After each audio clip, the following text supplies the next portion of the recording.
O economista Neil Dorix é um crítico das políticas de conciliação adotadas nos últimos governos petistas, a quem chama de esquerda liberal.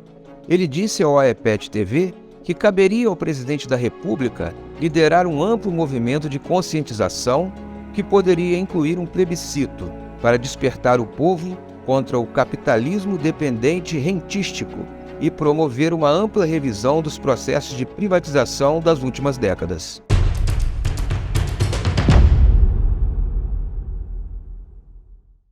A disparidade entre a economia real e os valores que circulam no sistema financeiro é tamanha que a parte do lucro da Petrobras que cabe ao governo é rapidamente consumida no custeio da dívida pública.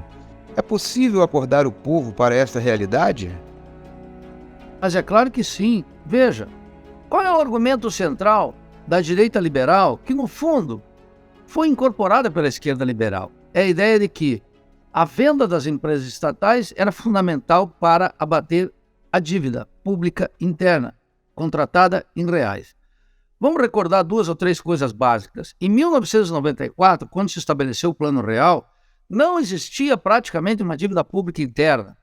E o grande problema era a dívida pública externa contraída em dólares e tendo que ser paga com sucessivos superávites comerciais no balanço de pagamento. O país tinha que gerar uma quantidade de dólares fundamentais para honrar o serviço dos banqueiros. Muito bem. A partir de 1994, a coesão burguesa que dirige o país desde então e sustentou e derrubou todos os governos, ela decidiu que o fundamental era a dívida interna. A dívida interna com Cardoso, quando ele assumiu, em junho de 94, quando começa o Plano Real, é 63, 64 bilhões de dólares. Era nada. O Fernando Henrique deixou essa dívida em mais de 700. O Lula colocou essa dívida em mais de 1 trilhão e 500 bilhões. E a Dilma colocou em 3 trilhões e 500 bilhões, já está em 5. Quer dizer, todas as privatizações que foram feitas até agora não diminuíram o endividamento público, ao contrário, agravaram o endividamento público. Porque se, por um lado, parte é transferido para o pagamento de juros, os juros foram colocados numa estratosférica relação com a dívida, de tal maneira que coloca-se uma quantidade de recursos para abater o principal, mas a dívida se multiplica numa escala exponencial. Olha, isso é insano. Um aluno do primário percebe que essa dívida não só será impagável, como era o próprio mecanismo de escravização. De tal maneira, meus estimados, que esse é um assunto claro. A ideia de vender para abater a dívida não tem a menor racionalidade, exceto a racionalidade do irracional. Transferir ativos extraordinariamente importantes para o Estado brasileiro, para os trabalhadores, para o fundo dos especuladores. Esse é o primeiro aspecto. Segundo, a economia política do rentismo e o capitalismo dependente rentístico, que eu estou chamando essa fase atual do desenvolvimento capitalista brasileiro, corresponde a um aprofundamento da dependência e subdesenvolvimento do país. E o Brasil colocado numa posição da Divisão Internacional do Trabalho, cuja função é exportador de produtos agrícolas e minerais, nos quais a expressão mais cabal, que começa inclusive com a Dilma e com o Bendini, é precisamente a exportação de petróleo cru. Alguém pode colocar na cabeça isso, que nós não temos uma indústria química nossa, de lubrificantes, de óleos, etc., e que não vamos exportar petróleo cru, que essa não pode ser. Pode pegar o gráfico, começa a crescer com Dilma e Bendini e não para mais. E agora nós estamos nessa condição escandalosa de um Brasil com uma potência tremenda exportando petróleo cru, que poderia existir em determinadas circunstâncias, mas não pode ser uma regra crescente. Essa economia política do rentismo não tem a ver com superpoderes, com financiarização, que nos impede pensar, acordar de manhã e ter uma racionalidade mínima. Esse capitalismo dependente rentístico, ele é fruto dessa situação que o Brasil se encontra, em que o fundamental é exportar produtos agrícolas e minerais, inclusive, repito, o petróleo cru. É preciso reverter isso. Ninguém vai enfrentar isso sem uma ruptura com a dependência e o subdesenvolvimento. Então, os desenvolvimentistas, os keynesianos que estão aí falando em reindustrializar o país, teriam que estar radicalmente comprometidos com a recuperação total da empresa e com a consigna que eu estou defendendo. Morte aos rentistas, nem $1 na Petrobras. recuperar, inclusive, a soberania nas questões judicializadas. O atual governo foi eleito a partir de um amplo leque de alianças contra a extrema-direita. Lula estaria engessado diante dos compromissos assumidos? Digamos essa ideia de que a aliança de classes que o Lula fez engessa seu governo, ela tem que prestar contas com algo fundamental. O que se dizia na última disputa eleitoral? Se dizia que a vitória do Lula era fundamental para alterar a correlação de forças. Ao contrário disso, eu sempre postulei que isso era completamente descabido, inverdade. Agora, aqueles devotos do Lula estão, alguns perplexos, outros mantendo uma compreensão absolutamente incompatível com as urgências das transformações em relação à política econômica, em relação à política externa e, sobretudo, em relação à Petrobras. Eu quero dividir aqui essa resposta em dois aspectos. A nomeação do Lula, do senador Jean Paul Prats, um empresário lobista da área de energia, em especial de petróleo, já revela o grau de compromisso do Lula com as classes dominantes e a rapina sobre a Petrobras. Nós temos que entender algo fundamental, estimados camaradas e amigos que nos escutam. O petróleo é uma riqueza nacional, é uma riqueza do país e, portanto, do povo, e não pode estar submetida a um grupinho de investidores que, ao longo do tempo, sequestraram a Petrobras. Como é que a Petrobras foi sequestrada? Em primeiro lugar, pelo fim do monopólio decretado pelo entreguista Fernando Henrique Cardoso. De outro lado, foi quando das grandes descobertas do pré-sal, um esforço concentrado de geólogos e engenheiros da Petrobras, portanto, da empresa, que tem uma longa história de busca do petróleo e dessa riqueza, ela sofreu um novo assalto com o regime de partilha, que é absolutamente inadequado e é um entreguismo também. E em 2016, com Pedro Parente, mas já com Dilma e Bendini, no segundo mandato, a Petrobras entrou nessa linha que encontrou sua coroação, seu epílogo, digamos, com Pedro Parente e Michel Temer e depois com o proto-fascista Bolsonaro. De tal maneira que é uma longa história de entrega do petróleo, um recurso estratégico, não só importante antes do pré-sal, mas muito importante depois do pré-sal, quando o Brasil se transformou numa potência petroleira, dito por ninguém menos do que o ex-presidente Hugo Chávez, que conhece do assunto, porque vocês sabem que a Venezuela é o país que sugeriu e ajudou a criar a Organização dos Países Exportadores de Petróleo, a OPEP. Então veja que essa longa história de entreguismo tinha que receber uma interrupção. E a nomeação de Jean Paul Prats, um lobista empresário do setor de petróleo, para a empresa, não mostra uma vacilação do atual presidente da empresa, da Petrobras. Mostra precisamente ele em ação. Diante de um tema tão estratégico, não cabe vacilação. Quais são as vacilações, entre aspas? Primeiro dia que ele entra na empresa, se confirma a venda de um ativo importantíssimo da Petrobras. Segundo, a distribuição de dividendos, que é verdadeiramente escandalosa. E terceiro, Jean Paul Prats não está atuando sem a orientação do presidente Lula.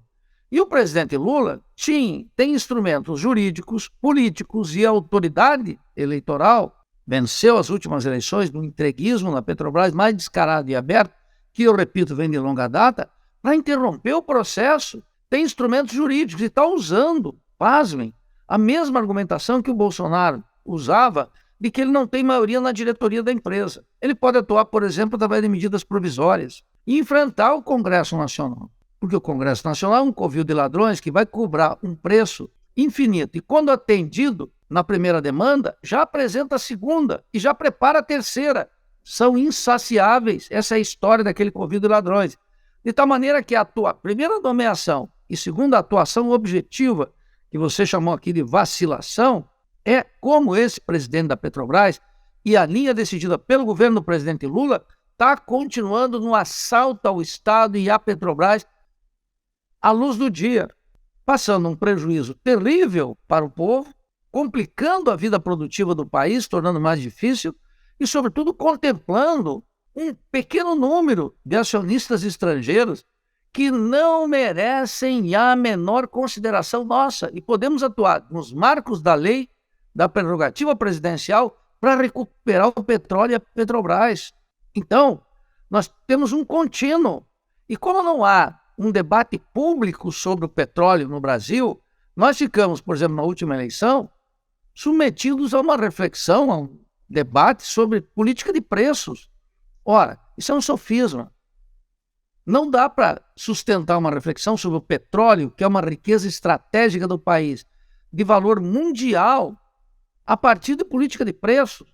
Nós temos que voltar ao monopólio estatal do petróleo, nem $1 da Petrobras e morte aos acionistas, no sentido que não pode ter interferência nenhuma dos banqueiros, dos latifundiários, dos capitais industriais e dos financistas, dos fundos que atuam rapinando a empresa e passando prejuízo para o povo na forma de gasolina, de gás, de diesel, de tudo, caríssimo, para sustentar meia dúzia de rentistas que sacrificam o bem-estar do povo e as possibilidades produtivas do país. Então, está muito ruim. Não há vacilação na Petrobras, nem por parte do atual presidente e nem por parte do Lula. Eles estão mantendo os mesmos compromissos que sangram a nação, prejudicam a Petrobras e traem o nosso povo. É muito grave a situação, não tem nenhuma relação com, em abril, formar uma nova diretoria e negociar com o Congresso Nacional. Há que resgatar as virtudes do presidencialismo e está exclusivamente na mão do Lula fazê-lo. E a questão fundamental aqui, nesse aspecto, não há mais dúvida. Ou se resgata a autoridade presidencial e se coloca para o povo a decisão, nós ganhamos esse debate. Essa é a questão central, porque o petróleo precisa de um debate público que nós não temos desde os anos 50, quando se desatou a campanha do petróleo é nosso. Esse é o nexo histórico que nós temos que puxar. E eu quero enfrentar essa canalha de financistas com todos os debates nas ruas, nos rincões do Brasil, na cidade e no campo, na imprensa, na mídia burguesa, capitalista que está aí, com as universidades, com os centros de pesquisa, com os engenheiros da Petrobras, com os trabalhadores, com os sindicatos, para onde deve ir o petróleo. Esse debate é urgente, é uma questão de vida ou morte para o país, para o governo e para a empresa. Essa para mim é a questão que está colocada hoje, gravíssima situação. E muita gente inocente esperava que o governo iria interromper esse ciclo. Mas o governo está movendo a manivela daquelas forças que assaltam a Petrobras à luz do dia com uma disfarçatez e com argumentações, supostamente do ponto de vista dos preços, do investimento, etc., que não se sustentam em 10 minutos de reflexão séria. Em que se baseia a sua afirmação de que o PT tem uma larga história de traição ao petróleo? Está tudo documentado. E aquele que achar que eu estou com má vontade com o lulismo, com o petismo, basta ouvir as declarações do ex-senador Roberto Requião e do Lindenberg, senador pelo Rio de Janeiro. A lei de partilha era ruim?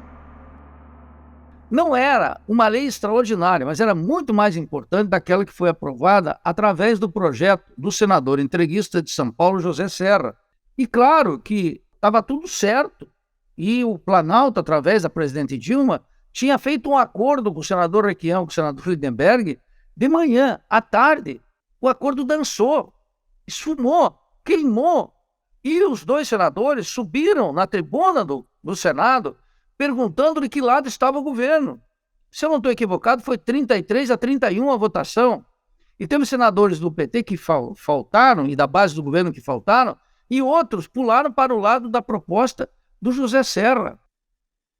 Então não há dúvida que há uma longa trajetória do petismo, de Lula, de Dilma, de seus sucessivos governos, em 14 anos, em fazer uma entrega da via rápida, que é Bendini, Dilma, Temer e o Pedro Parente, de um lado, e Bolsonaro do outro, e de outro, os governos lulistas que foram lentamente fazendo essa entrega, a despeito de ter preservado alguns aspectos.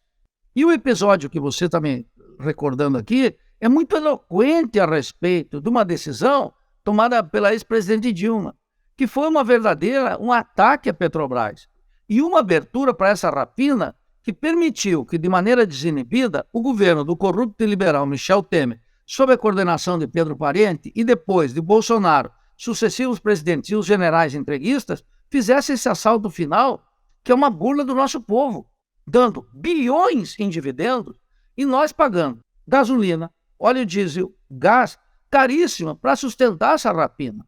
Ora, isso não se fez pela maldade posterior à deposição da presidente Dilma. Isso é um contínuo, é isso que tem que ser observado e é isso que precisa ser interrompido. Falta visão estratégica aos governos petistas? E agora o presidente Lula está confirmando isso de maneira cabal, ao indicar um senador que faz parte do mundo dos negócios, que tem empresas vinculadas a isso, que tem um historial vinculado a isso e que não tem o menor compromisso com o processo de emancipação política do nosso povo. E menos ainda com a condução da Petrobras. De tal maneira que as explicações de Jean Paul Prats na recente entrevista, em que ele mostra uma forma cautelosa de driblar a paridade de preços internacionais, é a ponta do iceberg, mas é uma coisa muito pequenininha. Não é isso que está em questão. O que está em questão? O Brasil, os brasileiros, precisam discutir a economia política do petróleo. E isso é uma tarefa do presidente da República. Isso é uma tarefa que a IPET tem feito a seu modo, e de todos aqueles que são nacionalistas, que defendam a Petrobras, elucidando a importância do petróleo para a maioria do povo e para o futuro do país. Isso tem uma longa história que nós estamos contando. A própria IPET tem contado, e um conjunto de figuras com duas moléculas de independência elucidam para a opinião pública. Nós temos uma grande batalha, uma batalha muito idêntica àquela do petróleo é nosso. Agora vale muito mais, e os inimigos são muito mais poderosos, e a nossa força é muito maior agora. Ao contrário de um certo espírito de resignação que domina essa esquerda liberal, para o qual nunca nada se pode, para o qual a correlação de forças nunca é favorável, para o qual a cautela é sempre a melhor companheira, e a riqueza vai vazando para fora, e o controle dos acionistas internacionais sobre uma riqueza nacional aumenta, e a pobreza do nosso povo, em consequência, essa gente precisa repensar, e alguém tem que dizer: parem com essa insanidade, parem com esse assalto. Então eu proclamo sempre: nenhum dólar na Petrobras e morte aos acionistas. Tem que interromper. Isso está na mão do presidente. O presidente da República tem os instrumentos agora para fazê-lo. Ou faz isso e altera a correlação de força a seu favor, ou a eleição não valeu nada. Porque essa é a questão fundamental. Quando é que vai parar essa insanidade num sistema político que é corrupto no seu conjunto, com o Congresso Nacional, que é um covil de ladrões, e insaciável? A cada nova concessão, aumenta o preço. Nós já ouvimos esse roteiro. Esse roteiro, ele tem, desde que o ex-presidente Fernando Henrique Cardoso criou essa coisa esdrúxula do presidencialismo de coalizão, adotado por Lula, seguido por Dilma, e se transformou numa virtude com Michel Temer e o proto-fascista Bolsonaro. É tão claro o roteiro que me parece insano ter que recordá-lo. Para alterar essa correlação de força, é preciso dar um basta. É possível mobilizar o povo com a atual conjuntura de fake news e manipulação da mídia? O povo, ao contrário do que alguns pensam, o povo é completamente lúcido se explicar para ele, em cadeia nacional de rádio e televisão, o que está em jogo na Petrobras, e interromper esse assalto à luz do dia, esse assalto à mão armada a uma riqueza nacional, portanto, um recurso estratégico do nosso povo, do nosso país, para todo mundo. Não há editorial de Globo, de Estadão, de Valor, de Jornal Nacional, de CNN, que possa se enfrentar com uma disputa aberta sobre a questão da Petrobras. Então eu faço um chamado aqui: nós temos que fazer essa disputa aberta. de todas as formas. Existe até, constitucionalmente, o mecanismo do plebiscito. Vamos a um plebiscito. Quem tem que convocar isso? O presidente da República. Ou ele faz, ou ele está participando do entreguismo, do assalto e da corrupção. Porque nessas privatizações que nós vimos até agora na Petrobras, o que a empresa chama de desincorporação de ativos, para não falar doação clara, como o campo de Carcará, como a Relan, como um conjunto, a refinaria do Novo Polo, tudo isso que está aí à luz do dia para ser verificado, tem que ser revisado. Muitos argumentam que será difícil rever as vendas de ativos, mesmo aquelas a valores depreciados. Eu observei essa semana que o presidente Lula vai excluir, através do ministro Wellington Dias, 1 milhão de pessoas que recebem o Bolsa Família de maneira indevidamente, praticando em grande medida ilegalidades, que foram promovidas pelo governo do proto-fascista Bolsonaro. Ora, se na economia daquela caixa de fósforo está sendo feita uma revisão, por que é que não há uma revisão criteriosa de todas as privatizações realizadas por sucessivos governos, da política de preços, dos recursos estratégicos, das decisões administrativas da Petrobras, numa limpeza que precisa ser colocada à luz do dia? Essa é uma questão essencial, estimados. Se estão fazendo uma revisão criteriosa do cadastro do Bolsa Família, porque não se admite corrupção no Bolsa Família, a primeira providência de um presidente da Petrobras comprometido com a empresa, o futuro do país e com o governo, deveria ser fazer uma revisão drástica de todos os processos de privatização. As empresas, a Associação dos Geólogos Nacionais, a Associação dos Engenheiros da Petrobras, a FUP e a FNP, agora muito moderadinha para o meu gosto, conciliando com Lula e dando as costas para a Petrobras, deveriam fazer algo essencial. Pedir uma revisão das privatizações, fazer uma limpa nessa área e mostrar quem está assaltando a Petrobras. A mídia capitalista, o que fez? Elegeu o Petrolão para liquidar a imagem pública da Petrobras. E eram casos gravíssimos de corrupção, pois as privatizações foram mais graves ainda. Muito mais graves ainda. A administração da empresa nesse período foi muito mais grave ainda. E é preciso uma revisão drástica. O povo precisa saber da verdade. E nós não vamos enfrentar essa hegemonia política contra o estatal, contra a empresa, e na venda do petróleo, na entrega do petróleo para investidores internacionais capitalistas que não têm nenhum compromisso com o povo brasileiro, sem uma revisão e colocar os dados à luz do dia. Um governo de ampla coalizão tem capital político para tanto? Isso não debilita o governo. Isso dá força para o governo. Somente analfabetos políticos podem pensar que uma publicização, a abertura de todas as decisões últimas da Petrobras, desde a lei da partilha até agora, à luz do escrutínio público, com debate, com o presidente falando para a nação, com a IPET, os engenheiros, há uma reserva no país.